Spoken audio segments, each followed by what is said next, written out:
Hello viewers, welcome to Naveed Anwar YouTube channel the allrounder. आज एक बड़ा ही ज़बरदस्त मैच हुआ, मुंबई इंडियंस और आरसीबी। आई डोंट नो कहना चाहिए ज़बरदस्त या नहीं, क्योंकि it wasn't very close. But Mumbai Indians बहुत बड़ी फ्रेंचाइज, उनके लिए बहुत अच्छी खबर। दे आर हमेशा, जिस तरह आपको पता है, हर आईपीएल में लेट आते हैं। तो कोई फार्मूला है, लगता है ये जानना पड़ेगा कि ऐसा कौन सा फार्मूला है कि वो लेट आते हैं। आज काफ़ी चीज़ें, तीन चीज़ों पे बात करेंगे हम। Mumbai Indians, Jasprit Bumrah, he is unreal, out of this world. उनका तो कोई कंपैरिजन ही नहीं है। तो बुमराह की क्या क्वालिटीज़ हैं, क्यों इस तरीके से, और क्या उनके फिर इम्पैक्ट होगा आने वाले वर्ल्ड कप पर भी, इस पर भी बात करेंगे। एंड ऑफ कोर्स जो है Ishan Kishan, again he is resting his case. वो he is not die wondering, वो भी अपनी मतलब वो जो है एक अपना केस जो है वो फॉरवर्ड कर रहे हैं। And I think it's very very tough competition between the four of, मेरे आपने पिछली वीडियो भी देखी होगी, उसमें चार विकेट कीपर्स हैं, केएल राहुल,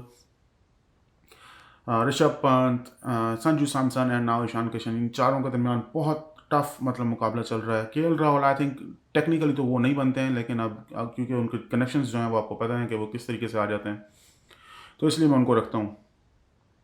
तो बेसिकली तीन विकेट की विकेट को दो आपने लेके जाना, ये बड़ा कंपटीशन है। विराट कोहली के स्ट्राइक रेट पे जी बात की है जुनैद खान ने, तो उस पर भी बात करेंगे।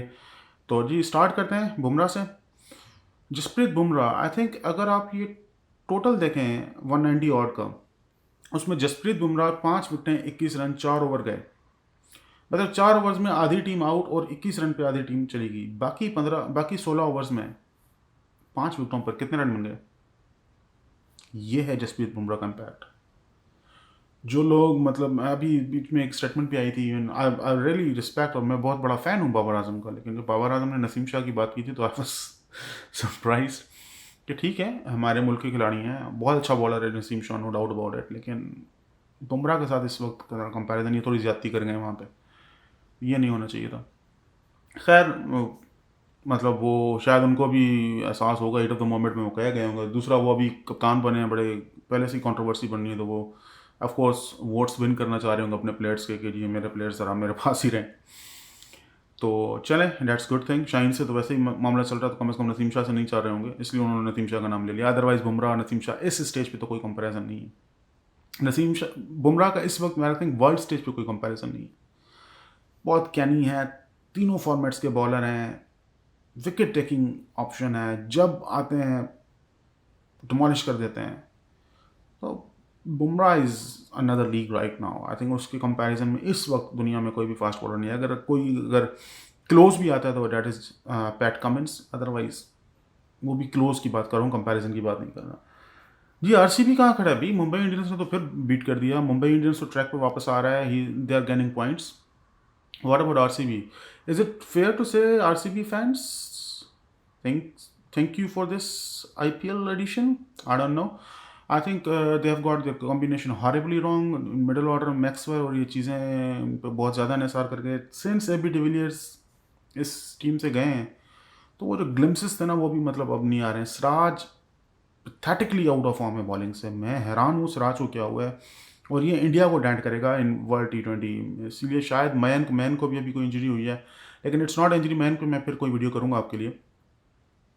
तो आई थिंक ये आरसीबी के लिए बहुत मुश्किल होता जा रहा है। विराट कोहली जब रन्स करते हैं तो विराट कोहली के स्ट्राइक रेट की बात आ जाती है कि विराट कोहली ने इतना स्ट्राइक रेट किया, विराट कोहली का वो स्ट्राइक रेट था। बाहर जहाँ तक स्ट्राइक रेट की बात है, तो I think Rohit Sharma has been making good headlines. ना सिर्फ वो रन्स कर रहे हैं, बल्कि अच्छे स्ट्राइक रेट के साथ कर रहे हैं। एंड फिर Mumbai Indians as a team click कर रही है। Surya Kumar Yadav from last game onwards, उन्होंने आके बहुत बड़ा इंपैक्ट डाला। हार्दिक पांड्या उसकी वजह से कॉन्फिडेंट हो गए। एंड इफ़ यू सी मतलब जो है ईशान किशन वो अपना केस रेस्ट किया जा रहा है। एंड लेट्स सी कि सिलेक्शन हेडेक क्या होता है। हालांकि मैंने आपको बता दिया है कि 2 विकेट कीपर्स में उन्होंने केएल राहुल और ऋषभ पंत की बात की है। रोहित शर्मा बज़िद हैं, मैं फिर कह रहा हूँ, रोहित शर्मा बज़िद हैं कि उनको केएल राहुल चाहिए। वो कितना ठीक है कितना नहीं, आई डोंट नो, इंडियन टीम के लिए। और फिर अभी बात आ जाएगी जिसकी, जो लास्ट, जुनैद खान ने क्रिटिसाइज़ किया जी विराट कोहली के स्ट्राइक रेट को। जुनैद खान ऑफ कोर्स, क्योंकि वो कॉपीराइट समझते हैं कि विराट कोहली पे उनको उनको कमेंट करने का कॉपीराइट है, because just because I have got his wicket on 3 occasions, सो मेरा राइट बनता है। आई थिंक थोड़ा सा सीखना चाहिए। और ठीक है, आपको पता है हेडलाइंस में आने के लिए ये चीज़ें करते हैं आजकल के लोग, और वो भी कर रहे हैं, तो इट्स नॉट बैड। लेकिन एक बैरियर होना चाहिए। आप विराट कोहली के बारे में जब बात करें किसी और तरीके से भी कर सकते हैं, नॉट ओनली के स्ट्राइक रेट। आप उनके बारे में कोई अच्छी बात करके भी हेडलाइंस में आ सकते हैं if you want to make headlines. तो आई थिंक अगेन मुझे तो नहीं समझ आ रही क्या हो रहा है पाकिस्तान क्रिकेट में, कौन किस वक्त क्या कह देता है। एक वो शुरू में एक थे मतलब हसन रज़ा साहब थे, उन्होंने कह दिया था कि बॉल में चिप है तो बॉल स्विंग हो रहा है, तो उसका जो मजाक बना था वो समझ नहीं आ रही कि किस बैंड ऑफ माइंड के साथ ये लोग बात कर रहे हैं, क्या है। बहरहाल I think Junaid Khan needs to learn. वो बच्चे नहीं हैं और अभी पाकिस्तान क्रिकेट के साथ जूनियर टीम के साथ एसोसिएटेड हैं, कोच एसोसिएटेड हैं, तो उनको कोई पैसे की कमी नहीं है। ही इज़ अर्निंग हैंडसम, तो आई थिंक ये उनको इस तरह की चीज़ें नहीं करनी चाहिए। Virat Kohli is a legend of course, and Virat Kohli पे बात करने के लिए आई थिंक आपका कैलिबर होना बहुत ज़रूरी है और बहुत एहतियात से बात करनी चाहिए। इवन अगर आप, मैं इस बारे में मैं बाबर आजम को हमेशा क्रेडिट देता हूँ कि van ever he talks about Virat Kohli और इवन केन विलियमसन और उस तरह के बैट्समैन के लिए, तो हमेशा बहुत ही पोलाइट और बहुत सोच समझ के बात करते हैं। तो जी आप मुझे बताएं कि कमेंट्स में बताएं आरसीबी कैसे जा रहा है और आगे आरसीबी के लिए क्या चीज़ें हैं। सो लेट्स सी क्या होता है, and I hope things will go well. और प्लीज़ अगर आपको वीडियोस मेरी पसंद आ रही हैं तो सपोर्ट ज़रूर करें यार, सब्सक्राइब ज़रूर करें। मैंने अभी 98% ऑफ द मेरे जो व्यूअर्स हैं वो हैं जो सब्सक्राइबर्स नहीं हैं, तो प्लीज़ आप आ रहे हैं चैनल पे तो मेरी एक रिक्वेस्ट है आपसे, इसको सब्सक्राइब करें, सपोर्ट करें। Thank you.